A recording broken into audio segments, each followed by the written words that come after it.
as CURES, the show where we explore our cutting edge of wellness for our mind, body, and spirit. Today we're talking about a simple ingredient that could really promote better brain health. That's olive oil. I'm Kara Sundlin. I'm here with Dr. Artemis Morris. She is the founder of the Artemis Wellness Center. Often gets a lot of fan favorite awards here in Connecticut. It's in Milford, but I know you do consult with people all over the world, because now with telehealth, especially when you're talking about naturopathic medicine, people can connect with you from all over the world. It's true. It makes it a lot easier to help people get healthy.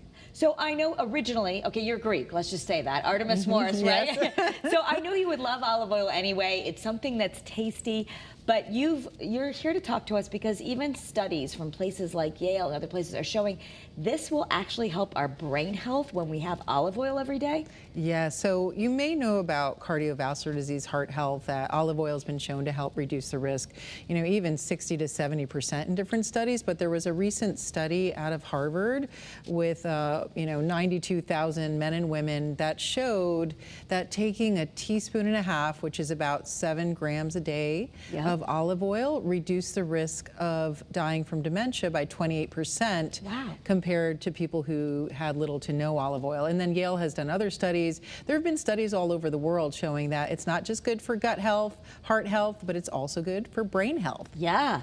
Well, and there's so many ways to use it, and that's why I loved this idea of having you on, because I thought, well, this is kind of easy. My mom, who just is about to turn 80, and she's talking about her memory not functioning as well, or even us in these midlife years of perimenopause and menopause and having brain fog. All of us can benefit from having a little olive oil, and it can improve our cognitive function. It can, and it is a simple thing, like you said. Like in that same study, they found that replacing just 1 teaspoon, which is about 5 grams of the things we think about with saturated fat, butter and mayonnaise, with olive oil, reduced the risk of dying from dementia as well. That was like 18%. So, and that was not shown with other oils. So we do know there is something very special about extra virgin olive oil, and it's not just because I'm Greek that I'm saying that. Right.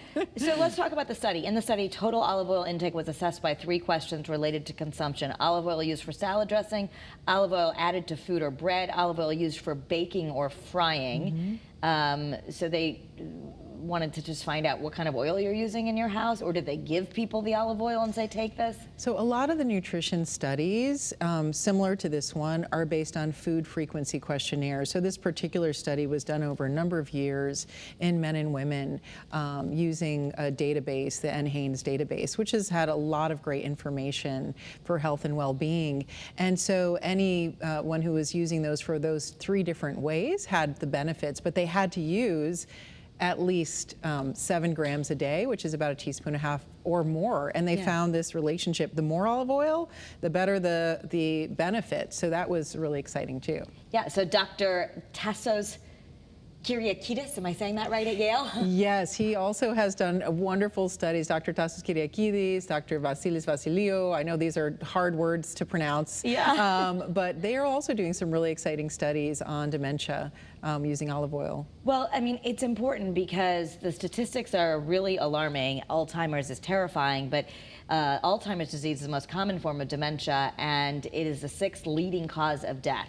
And often on this show, we've had folks coming from the Alzheimer's Association who say, we don't really have a good cause, but we know that certain things can help, like exercise, like eating the right things, but that gets murky. Eating the right things. And so this is one thing, that just having olive oil every day reduces your risk of dementia. Yes, that's what the studies show. And what's exciting is this isn't the only study. It was exciting in the fact that it was a large study that showed this very simple thing: a teaspoon and a half of olive oil reducing the risk 28%. Yeah. But there have been other studies showing how olive oil works on the brain, how as a monounsaturated fatty acid, what it's going to do is help to decrease that inflammation of the brain, and then there's other benefits as well. So it's helpful in multiple ways, and now we know it's also helpful for dementia. So it's helpful for our brain, but we know that as a whole system, we talk a lot about holistic health.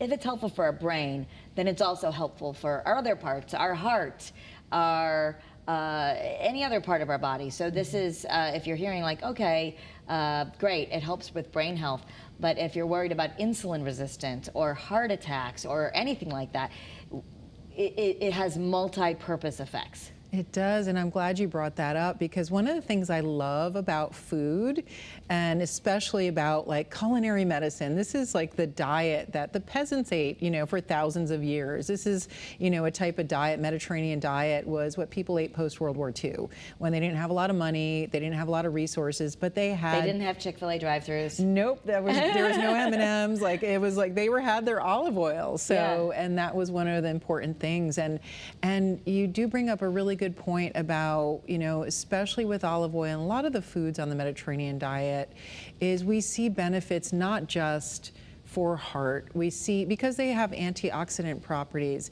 they're anti-inflammatories. They also have a positive benefit on digestive health. So reducing digestive inflammation, reducing gut inflammation, reducing inflammation of the harmful high cholesterol molecules called the LDLs as well.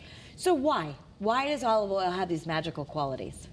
Yes, that's a great question, and the research has exploded really since the Mediterranean diet became the most scientifically proven diet for reducing risk of chronic disease. So how does olive oil work to decrease risk of heart disease, digestive issues, insulin resistance it works on, and now we know dementia and Alzheimer's. So olive oil is a monounsaturated fatty acid, similar to other vegetable oils, a MUFA. There's the MUFAs and the PUFAs. The PUFAs are like the fish oil, and we can talk about that another time. Yeah. But the monounsaturated, they're finding that might actually help reduce inflammation of the brain and help with something called neurogenesis, which is brain function, like helping brain regeneration of cells. Okay. So that's one way that we've seen through science. The other way is it's really high in these antioxidants. They're called polyphenols. They've got a lot of fancy names like hydroxytyrosol, tyrosol, oleocanthal, which is the one that gives you that really kind of strong, kind of almost peppery taste in the back of your mouth that's similar to ibuprofen. So anyone who's heard like an aspirin a day, this is part of the similar ways that it works. So those decrease oxidation, decrease inflammation, and as we mentioned, also helps with insulin resistance and works. This is another part that a lot of people aren't talking about. It also has some GLP-1 agonist activity. GLP-1, let's just back up for people. If you've heard about friends taking Ozempic and all that, those are GLP drugs. Exactly. And they help you feel more full. They help you be, I guess, better responsive to carbs. Olive oil would have some natural properties like that? It does, which is really exciting, because I know for me, I don't know how you feel, like when I have something with olive oil, so like, the kids will come home, we'll put out some organic, like even romaine lettuce, a little olive oil, a little lemon juice, it's satisfying. So one thing about good fats, this is a good fat, it has so many more health components than other oils, but it's also satisfying, so it's going to decrease your cravings as well. And help with insulin resistance. So when my kids aren't looking, because if they see me bring out the olive oil, they get like, what is she doing? But even if you're just making, a box, like Simple Mills is a decent brand for like a box brownie or something, and it says use oil. I sub it out for olive oil because you've told me that you can. We can sub this in baking, we can sub it in frying. Like a lot of times you think, oh, I can't use olive oil, that's only for something else. You can use olive oil in everything? Everything. Even like growing up, my mom used it to make popcorn on the stovetop. Okay. So you don't want to let it go on fire. That's the only thing. But olive oil, it's a myth. And we finally, I think, busted the myth that you can't fry with olive oil. That's absolutely not true. Yeah, a lot of chefs on the show will say we don't use olive oil to fry because it burns too easily. And so you do have to be a little bit more careful, but you can fry with it, I guess. Yes, and please send them my way, because I feel like we need to educate the people who are making our food more as well as home chefs. But we can fry with olive oil. It actually has a high smoke point up to 425 for good quality. But the studies recently show that smoke point really doesn't matter, because what happens with olive oil, it's got like 500 times the antioxidants of other oils. As far as health benefits, but as far as turning something black, you just have to be careful, right? Yeah. So, but what you're saying is there's no danger. It used to feel like if olive oil got too high, it was maybe not good for your health. And that's what you're saying has been debunked. Yes, that's a myth. It's actually the best oil to fry in, because what they found is when they fry, there was a study that they fried French fries in olive oil, and it retained. That sounds good. I know, it's great. It's a part of the Mediterranean diet, actually. Like those Greek potatoes. I'm getting hungry. Exactly. We'll put a little oregano on it too. Yeah. But when they fried with olive oil in these studies, they found they retained the antioxidants, the vitamin E, the nutrients of that food better than any other oil, because it coats it and protects it. Yeah, and you're part of a pilot study affiliated with Yale. You're also part of Women in Olive Oil. That is an international organization. And as an expert yourself, you've written the Dummies Guide to the Mediterranean Diet, right? Yeah, the anti-inflammatory diet for dummies. The anti-inflammatory diet for dummies, yes. You know, there's a dummies for everything. Well, she has one Mediterranean diet. So the thing I think is that the average person is trying to figure out, there's so much confusion about diet. We've done a lot on the Mediterranean diet, but just to sum it up here of what that is, because people say, well, I don't really know what that is. Yeah. And there's so many variables of what you're allowed to eat on it, different than, say, people say, I know keto or I know this, because the Mediterranean diet isn't about a lot of elimination, but it is a lot about whole foods, real foods, things that people would eat in the Mediterranean that they could get off a tree or from an animal. Exactly, Kara. You hit the nail on the head there. It's really a whole foods diet. And since that study by Dr. Ensel Keys in the 1950s, that's when the term the Mediterranean diet was coined. And it's really a poverty diet. Like I mentioned, it was the diet that people ate in the Mediterranean regions. That is like your grandmother's, or at this point maybe great grandmother's diet.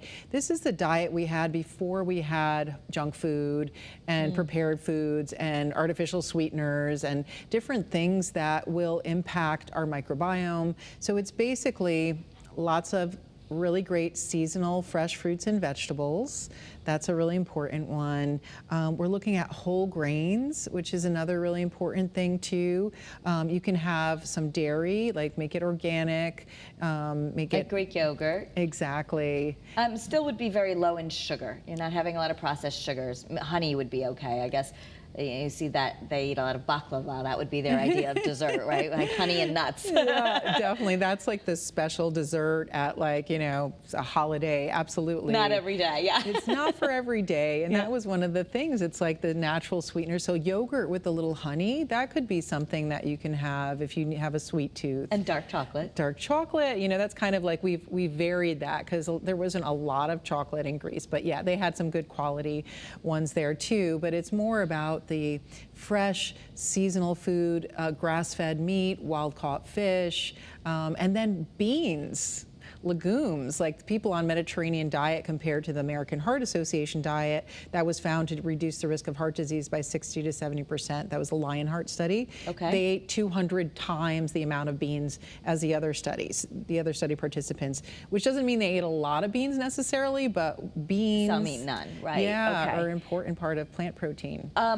So back to the olive oil, the quality matters, right? So you brought some that you like here. If you stay tuned at the end of this broadcast, if you're watching on TV or YouTube, or if we're listening on the podcast, I'll make sure to post this on my Facebook page. You've got some discount codes for folks. But if we just go and buy the generic store version of olive oil, it might be okay, but it might not. I mean, there's quality matters if you're looking to use this as clinical. Yes. As if you want to use food as medicine. Absolutely, and quality matters in general, because those antioxidants that we talked about that protect what's called the blood-brain barrier, which is where when we start to have cognitive decline, dementia, Alzheimer's, it basically is a loss of integrity of that barrier between our brain and the rest of our body. So to have that protective effect, those antioxidants, anti-inflammatories are important. And so if you don't want to have a lot of olive oil, having a very high nutraceutical grade. So I have a couple of oils, you know, a proud member of Women in Olive Oil, and some of these are women-owned businesses. These are all single cultivars. These are places where it's a family owns the business. Okay. And we know that they have invested time and energy to give a quality product. But the only real way to know if you have good quality olive oil, because it could spoil on the shelf, is to taste it. And then one of my friends wrote a book called Extra Virgin Olive Oil, The Truth in Your Kitchen by David Newman. Yeah, this is a great thing if you want to look into this, but The Truth in Your Kitchen, about all the different health benefits. You mentioned about the burning in the back of the throat, and we've done that on Great Day, Connecticut, and I actually happened to be traveling one time out in Colorado, and I had no Advil, and my throat was really hurting, and I remember you told me about how it can work like Advil. So I did a little gargling of olive oil. I was at a restaurant, and I said, you know, do you have any good olive oil? Yeah, and so I drank it and gargled it, and I did notice it relieved my sore throat. So it has some instant anti-inflammatory, but a good olive oil will kind of burn the back of your throat a little. Yes, I'm so proud of you. That was really, see, that's a wonderful example of food as medicine. I love that. Yeah. Yeah, and it does have, it was, you know, at the Monell Institute, they first discovered this anti-inflammatory benefit, ibuprofen-like benefit of olive oil, because the researcher found that that burning in the back of the throat was similar to the burning for the ibuprofen. So that's the oleocanthal, and there's many other components. So extra virgin olive oil has its own category. So you want to look for extra virgin olive oil. That's the first point, is look for extra virgin olive oil. If it just says regular olive oil, that's not what we want. It's not going to cut it. It's not going to coat. It's not going to give you the benefits. What's the difference between extra virgin and regular? So that has to do with something that olive oil sommeliers, so you know we have wine sommeliers, people who are versed in how to taste olive oil can taste the difference. So there are, like in David Newman's book, I also have other friends that Susan, Julia, Dr. Kyriakidis, there are a lot of friends that Phil Buccino, like they will tell you specifically, like they'll do the tasting. And then they know, like a grape, you know the olive, but so it's not to do with how it's processed then? It does have to do with how it's processed too. So it has to be pure. So that has a certain number of what's called fatty acids. So like looking at it as an oil, it has to be a pure oil from a fatty acid perspective, a certain number. Yeah. And then you go into the taste profile that the sommeliers look at, that shouldn't have any defects. So, and that's something, you know, me as a layperson, you know, wouldn't know as well, trying to get to know, but it's a grade.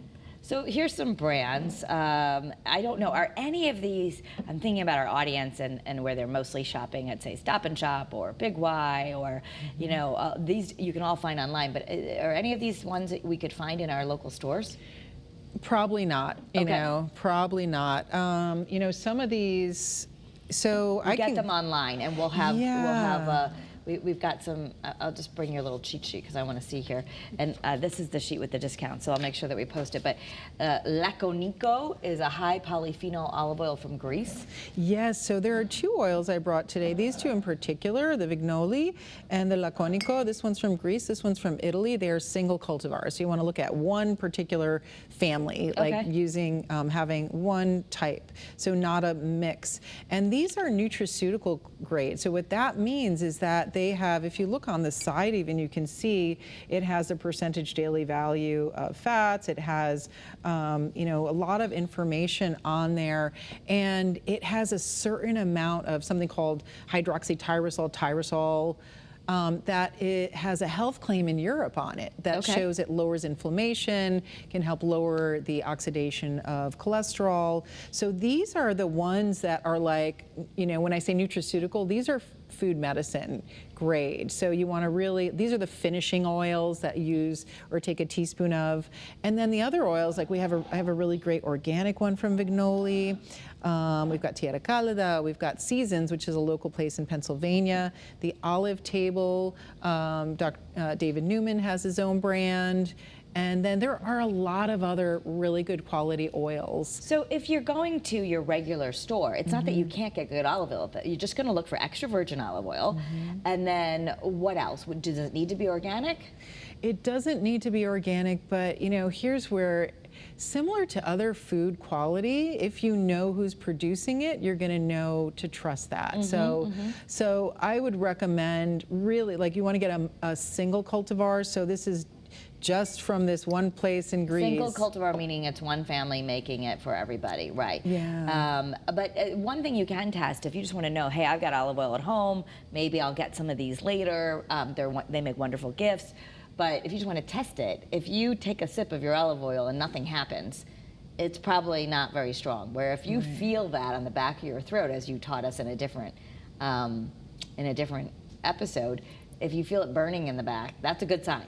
That's a really good sign, and it's hard to know if you have that unless you taste it. So you want to look for a glass bottle. You want to look for single cultivar. It should Glass bottles are important? Really important. We don't want those PFAS or those plastics leaching in. Okay. Yeah. So don't get plastic. All right. Yeah. And sometimes you'll see, there are some good, I think, places to get it. If you're at your, whether it be a regular grocery store or Whole Foods, I mean, you'll see some dark bottles, you'll see, extra virgin. So if you that the best would be some of these are doctor recommended olive oils, and maybe they'll find their way into your grocery store. Actually, here in Connecticut, we're lucky that we have a lot of olive oil tasting rooms, so you can find out some good information there. Yes. So, but the important thing to even just know that, let me ask you this, the reverse, is it bad to use coconut oil or canola oil? Well, considering in that study, they found that when you replace a teaspoon of 5 grams, the one that Harvard did, of butter or mayonnaise with olive oil, it reduced the risk of dying from dementia by up to 18%.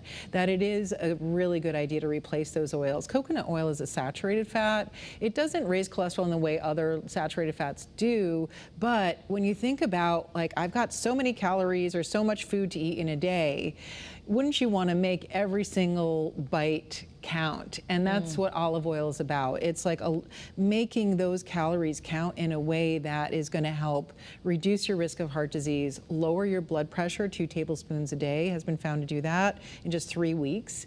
Lower your digestive inflammation, help your food cravings, and now lower risk of dementia. So obviously you could just drizzle it on salad, but you and many other Greeks actually will just take a shot of olive oil. So if you're looking, like I'm thinking for my mom, like something simple, if she's not having a salad that day, just saying, hey, every day take your teaspoon and a half of olive oil. You can also just take a shot of it like that, or a teaspoon of it. Yes, that's the way. I did an interview with my great aunt who lived to be 107, from what I heard, but she used to lie about her age. And she would do that in the morning, take a little shot of olive oil. Every morning, your 107-year-old aunt. And she's from one of the blue zones. The blue zones are places that we study that people tend to live very long lives without health problems. Right, so they're from Crete, and that's the original place where they did the Mediterranean diet study. So the Mediterranean diet, based on that, Dr. Ansel Key's study is based on the diet of Crete. And one fascinating thing, and that's where my family's from. So, okay. Good genes there. Yes, this is a non-biased research. And basically what they found that people in Crete consumed a lot more olive oil than any other place in other parts of Greece and the Mediterranean as well. So I think that's been a big contributor as well. I mean, to be fair, they're also doing other things, right? They're walking a lot. They have a lot of community, good relationships, eating a lot of fish, all of that. So it's not just, you don't want to just take your shot of olive oil and then go eat junk food. But this is protective also because in our, sorry, I just want to, I'm going to communicate with Jamie for a second because I'm having, we have some breaking news coming. As if you're listening to this, Coach Dan Hurley has made a decision, but I'm going to wrap this right now. I will make sure to put links on, and if we could throw up as we go to break, we can throw up the discounts. All right, thank you so much, Dr. Artemis Morris. We've got some breaking news, but here's some discount codes for you for the olive oil. We were almost done, but listen to this, and I'll share the rest on social media. Thank you so much. Thank you.